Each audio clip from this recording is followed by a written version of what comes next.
It's good morning for you, and it's an evening here. So for me, it's good evening. And before coming to the topic, I would like to thank the administration of the Technical University for asking me to express my views on science and human rights. And it gives me immense pleasure after seeing the curriculum of the technical universities in Germany that the technical students are there are also taught law papers. That means an engineer should know the law of the land, and that's really nice. So the concept of human right starts with the Stockholm Declaration, which defines the human right as man has the fundamental right to freedom of equality, adequate conditions of life in an environment of equality that permits a life of dignity and well-being. So basically, what the Stockholm Declaration says is that it is the right required for the dignified living. When we want to elaborate this and define what are fundamental human rights, so they are fundamental entities. They are the basic entities that are required for living. They constitute the lowest order needs in the hierarchy of needs of Abraham Maslow. What Maslow has said, security and the food need. The basic, the lowest order need constitutes the fundamental entitlements of life. One can't live without food and shelter. Secondly, these human rights have some legal backing. They are guaranteed by law and they are inherent to all the human beings, be it of any origin, be of any religion. It is inherent to all the human being and is derived from the fact that you are a human. Every human being has got a right to live. He has got a right for food. He has got a right for shelter, and he for that he has also got right for medical facilities and all. So the basic characteristics of human rights are: it is universal. It is guaranteed to everyone without any exception. It is inalienable. It cannot be waived or taken away. It is indivisible, interdependent, and interrelated. The human rights come as a package. You can't be guaranteed food, and on the other hand, you if you are guaranteed food and you are not guaranteed any shelter for living, then the food is of no use. And you have shelter for living and you don't have food, then that is also not sufficient. So all these kind of rights come as a package that are required for essential living, that are essential for living. And it is the responsibility of the government to guarantee this basic right to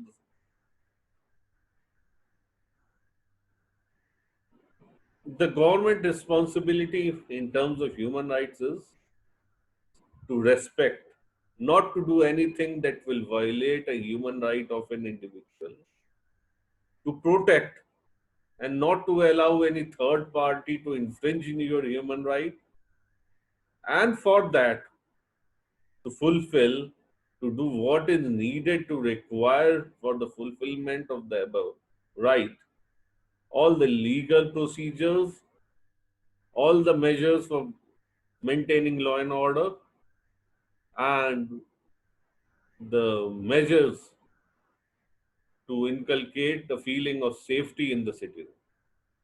This is the history in terms of the legal framework of human rights. I will not be going into detail. You can have a look at it on the web. And the basic document which came for human rights was a Universal Declaration of Human Rights. And it is based on the national, regional, and international human rights commitments. These are basic principles on which the laws of various countries should be made. These are not a law in itself. The Article 12 guarantees freedom to an individual. No one shall be subjected to arbitrary interference with his privacy, family, home, or correspondence, nor to attacks upon his honor and reputation. The Article 22 widens the scope to a society, and everyone, as a member of the society, has the right to social security and is entitled to realization through national effort and international cooperation, and in accordance with the organization and the resources of each state. Like your state is not having money and you ask for such medical facilities that are not, that the state can't provide with the finances, so that is also not guaranteed from you. The state can provide you the facilities whatever finances the state has. And the Article 27 says that everyone has the right freely to participate in the cultural life of the community, to enjoy the arts, and to share in scientific advancement and its benefits. The second documentation, which came up in 1966, was the International Covenant on Economic, Social, and Cultural Rights. And Article 15 of this document stresses on the conservation, development, and diffusion of science and culture, and it guarantees a freedom indispensable for scientific research and international cooperation.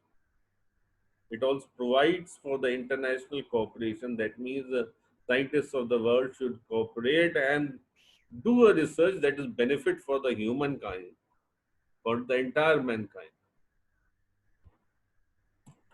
The other document was that came up from UNESCO in 1974. The Article 4 says all advances in scientific and technical knowledge should be solely geared towards securing well-being for global citizens, and it calls upon all the member states to develop necessary protocol and policies to monitor and secure this objective.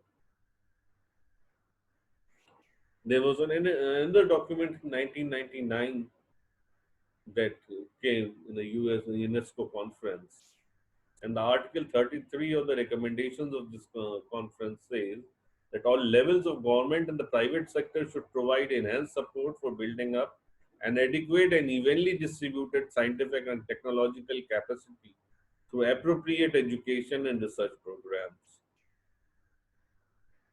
The other instruments are the Declaration on Social Progress and Development in 1969, Declaration on Use of Science and Technology Progress of the Interests of Peace in 1975, Universal Declaration on Human Genome and Human Rights 1997, Universal Declaration on Human Genetic Data in 2003, Universal Declaration on Bioethics and Human Rights in 2005, and the Cairo Declaration in 2006. And moreover, they are similar in nature, so I will not go into detail. Let's talk about human rights of a scientist. What I mean from a human right of a scientist is that a right of a scientist or a freedom given to a scientist of expression, a right to communicate the result of the research without any censorship, and the right to freedom of movement includes the right to participate in scientific meetings, to interact with other scientists, and what the science gives to human rights. Science gives its applications in forensic anthropology, from where you can forensic sciences, which is helpful in maintaining law, in uh, getting the criminal punished, identifying missing in the mass graves, geospatial techniques to document the destruction of villages, innovative applications of technology. Scientists are also an ambassador of human rights. As educated individuals, they interact, they express their views, whatever knowledge they have, they are like, I am a person of physics, I am a physicist by nature. But I am talking to you in about human rights after going through certain documents, after studying, and I am expressing my views. Similarly, other scientists also. Science may have negative implications on human rights. Science, like what we have been reading throughout, science is a curse. Science can be a blessing and a curse also. So, as a curse, it can have negative implications on human rights. And of course, ethical framework is there for the scientists to obey. The science has right to enjoy the benefit of scientific progress and its applications. A state has obligation to conserve, develop, and diffuse of science. It should encourage the cooperation in science. Look, in the last, we can should have a discussion on the incident. I recent incident during this pandemic, the COVID-19 pandemic. There were incidences where medical teams which went into communities were attacked. They were not allowed to take samples of the patients. They were not allowed to interact with the patients or suspected patients from where COVID can spread. Some of the medical teams were attacked. So, what the human rights till now have was we are having the infrastructure where to help the scientists, the medical teams, and all create science, to practice science in their lab, to practice medicines or to treat the patient in the hospital, in the dispensary. But now a time has come when a scientist is required to move out into the society. He is required to interact with the society. He goes into the society, but the society is not able to or doesn't want to accept him. So, in this situation, there is a need to redefine the human rights of a scientist. The human rights defined till now are to promote science, to promote the science deliverables, but they are not designed for the society to accept science. If the scientists are treated in a bad way manner in the society, people will not come up with scientific ideas. It will lead to discouragement of scientific temper.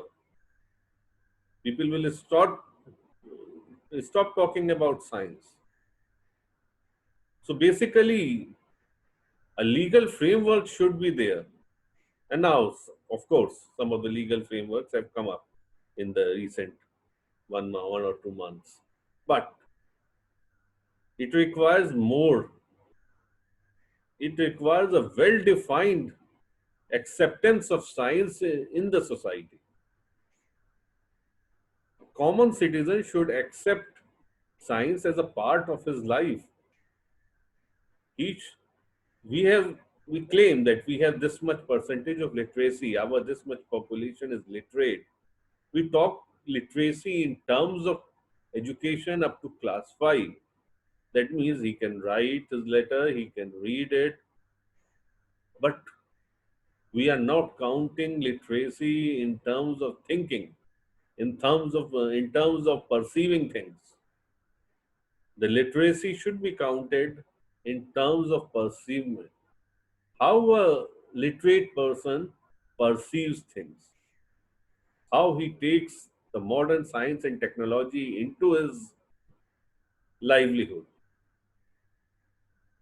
how much repulsion he has got for scientific ideas and technology. These should be the parameters of literacy in the coming days.